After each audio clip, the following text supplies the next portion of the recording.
start with some breaking news, and the World Health Organization has just released a report estimating that 15 million deaths occurred globally. Areas for improvement will be identified, and there will be lessons for all of us to learn.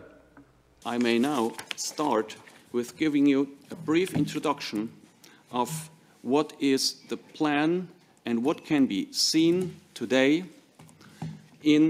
from the documents that are on the table, that are about to be negotiated under the title of New Pandemic Treaty and amendments to the international health regulations. We are here today because we are all concerned by the World Health Organization's strong pressure to extend its powers, its structural and its financial capacities with a permanent effect over the sovereignty of the countries and over the self-determination of the people. It was in the wake of the COVID-19 crisis that the WHO has initiated a reform process which will bring significant changes to all of us, that will concern every human being and every of the 194 member states on this planet. This reform process was started in 2021 with two working streams, preparing two separate legal instruments.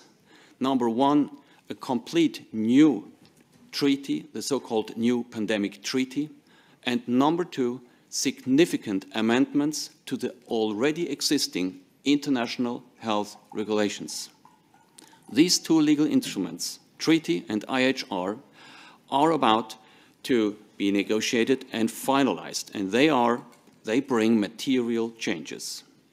The contents of these drafts are on the table. They are available. They are available for everybody.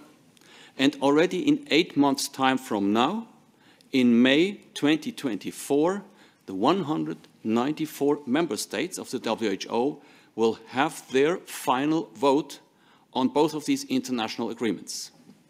This process takes place behind closed doors and at a tremendous speed.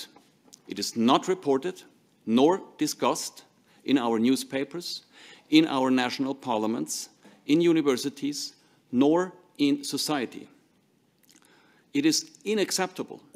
This is unacceptable because these two legal instruments will affect every one of us by reducing, even diminishing our loss, our right of self-determination, our right in general of human dignity, and it will eliminate the basic principle of democratic participation. Also, the effects of these treaties will be felt by member states. They will lose, who will lose their sovereignty and their autonomy. Therefore, every human being on this planet should understand the essence of the two legal instruments which come under the title of pandemic prevention, pandemic preparedness and response.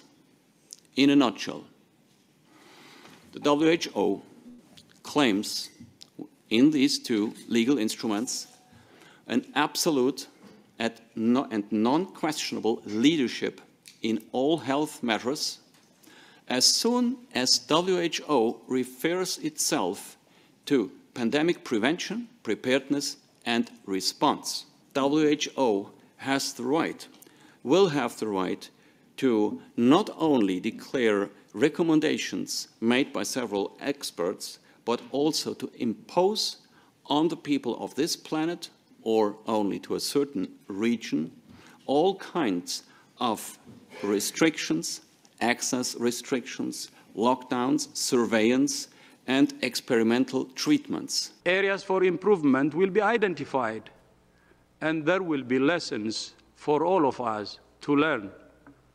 The World WHO, World Health got it wrong. I mean, they got it very wrong. In many ways, they were wrong.